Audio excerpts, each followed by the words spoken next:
Hello and welcome to Team Franco Bodybuilding Podcast. Hoping everyone's doing fantastic out there, getting it done both in and out of the gym, and hopefully you're not suffering from allergies such as I am.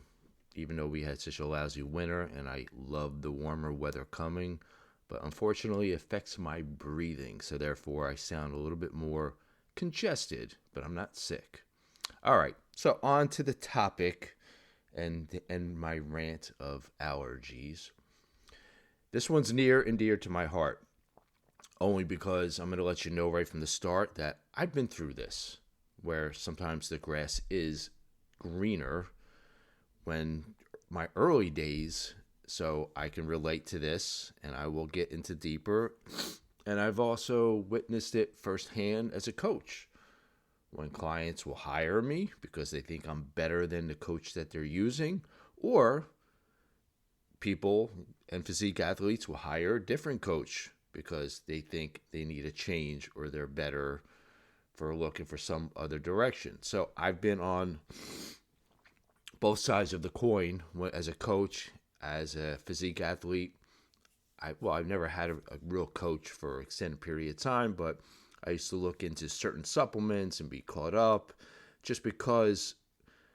And the real truth of all this, when we're deep into prep, I think it exposes us where we're more vulnerable to trying to get more information, thinking that if we just do this or do that, it's just going to help us that much more instead of trusting the process. That is the intro, right? Where I don't think it's talked about enough, where the grass is greener in most cases in our naive eyes, where people think there's a better diet, better training split, better coach, a better way to do all of this. And if you switch things up during your prep, you think everything's going to click. But here is the reality for you guys. And this is for those who may be thinking this or have gone through this. So I just want to be real. You start a prep or even on off season really strong. You're motivated, you're locked in, everything feels good. Then a couple weeks go by, right? Progress maybe slowing down. You feel a little flat. Maybe the scale isn't moving as much. And what happens? What's that magical thing that happens? You start looking around, right? Where on social media, like, well, this person's doing keto or insert any diet. They're eating more carbs and they're having this kind of progress. Or they switch coaches and all of a sudden, wow, they're looking so much better. So all of a sudden, like I said before, you start maybe questioning yourself, right? You questioning what you've been doing. There could be a better path. But most often, and I hate to say it, it's a trap. And this is where people get stuck. They constantly then jump diet to diet, program to program, coach to coach. And they never give anything enough time to work. And if you are a listener, or you're a first-time listener, as you know, or learning to know, or should be told, patience and time is the greatest equalizer to see how things are going. It's not about restarting every week. I think any good coach should be telling you this. And here's the problem with that. When you're constantly restarting, you can't build any kind of momentum. You're always hitting that reset button.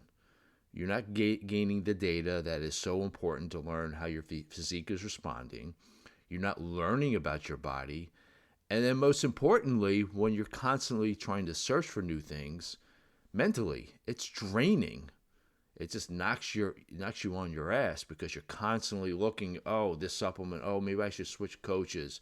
Oh, whatever the case, insert it. Because you're always chasing something instead of building it. And that is my biggest take-home point when it comes to contest prep, off-season. It's all about an evolution of learning and building and just allowing things to happen instead of just like hitting a button, turning a switch, let's switch. Let's switch the coach, the supplement, whatever. I've been through it. Early in my days when I was prepping myself, before, social media was big, but I was a big supplement taker. right? Full transparency. I would take this, take that. And honestly, guys, none of it really works. It's just all bullshit now. But I remember seeing this one coach. He was a coach of a lot of the IFBB guys, and he started his own supplement line. And I started following him and, saying, well, this does this. And I started buying his whole line of supplements. I spent hundreds and hundreds of dollars, but I could fairly tell you now that, yeah, none of it worked. Maybe it was placebo, but no. So I've been there on that end. And I've also been there on the coach's end, where people will come to me when they're 3-4 weeks out from a show and they may have heard of me and they want to jump on, my coaching program. And I'm like, okay, but I really need to learn what you've been doing the last few months. And that's a hard transition. And sometimes I'll help them, but I'll just coach them in. And then if they continue to be a client, then it becomes a better fit. But on the converse side, as I talked about, there was 1 month about 4 or 5 years ago, I lost about 4 clients. And I'm not going to go into great details, but literally they all went to this one coach. Now, 1 or 2 maybe, but it was like 4 within a couple of months. Something was going on there, right? I'm not going to get into that any further.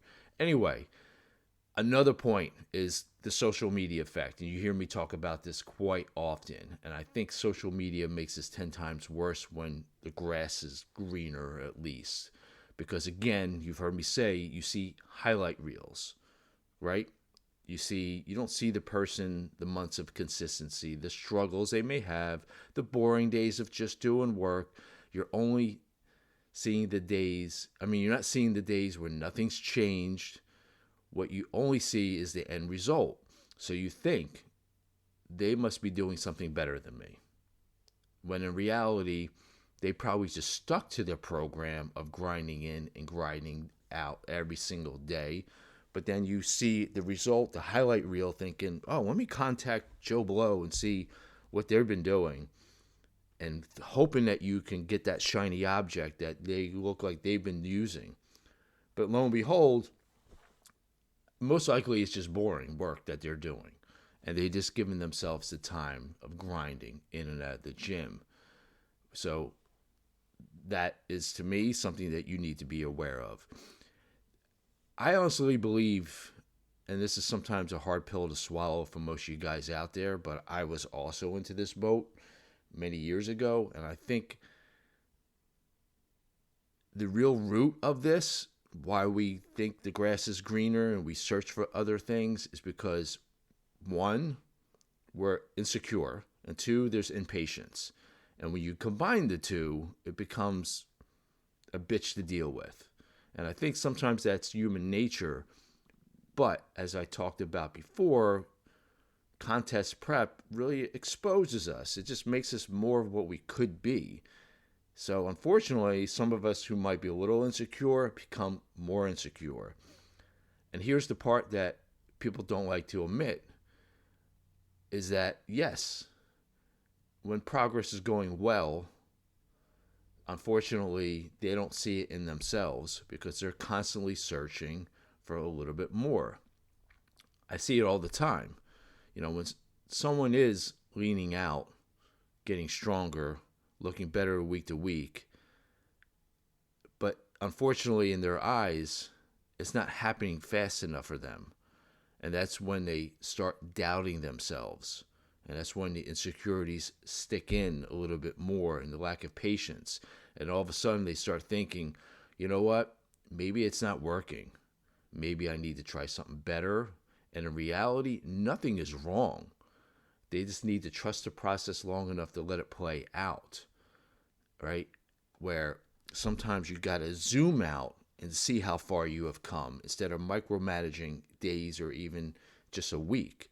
Because I'll do that sometimes with clients, like, oh, it was a bad week, And I'm like, listen, Jane Smith, let's zoom out. Look at your last 6 weeks. Look at your pictures from 6 weeks ago to today. And being reminded, and that's part of the coach, reminding clients and encourage them that, you know what, you're doing great. Doesn't matter if it's slow progress, it's real progress. And unfortunately, this is not the world that we live in, where everything has to be instant. I mean, in real life, if you want some food, you can have it delivered. But then again, you want results, you expect them yesterday. But the human body simply doesn't work that way. You can't rush adaptation. You can't force fat to lose faster without real consequences. And you can't shortcut building muscle. And I think people have a hard time respecting that. And that's why I always blame social media and the instantaneously world that we live in. You have to respect that building a physique takes time. So these people who look for the greener grass, so instead of staying patient, they panic. They tend to switch things up too often, and therefore you're basically starting over. Now, I'm not telling you that change doesn't make sense. Changing does make sense, right? You have to change and make program adjustments as you go along. There are times where it makes sense. If you're not getting communication with your coach, yeah, that's a time for a change to look into a new coach. If you're not seeing progress over a real amount of period of time, and I'm talking about months, yeah, change is important. If you're feeling burnt out or beat up, where coaches are throwing the kitchen sink at you, you may have some progress, but you feel like shit and you think there's something wrong, change needs to be made. So, yeah, adjustments need to be changed. Changes need to be made when there are red flags. But there is a difference between making a smart adjustment and constantly jumping ship the second things get uncomfortable. So what actually works? And again, it's not sexy, guys. It really isn't. And any good coach will tell you this. It's consistency, it's patience, it's doing the same thing over and over again and getting better at it. Tracking your trends, don't track emotions. You want to make the small adjustments. Maybe cut your carbs down a little bit, adjust your fats, slight increases to cardio. It's not about entirely flipping your plan upside down every week or two, because again, you're not going to learn from that. So what I say all the time, and you got to remember for those competing, and this is the big analogy that ties it all together, because I actually did this in a social media post, where it's very reflective that sometimes when people compete and they're lining their final weeks up, especially their final peak plan, they rely on 24 hours before the show. Well, the great analogy of this, that's not the most important. It's the 24 weeks leading up to the show. That's where everything happens. That's when the physique was built. And that only comes from when you stay the course. So that is like the outlook of it all. Don't micromanage. Trust the process. If there are major red flags to your plan or coaching, yes, you can switch. But at the end of the day, this is still you versus you.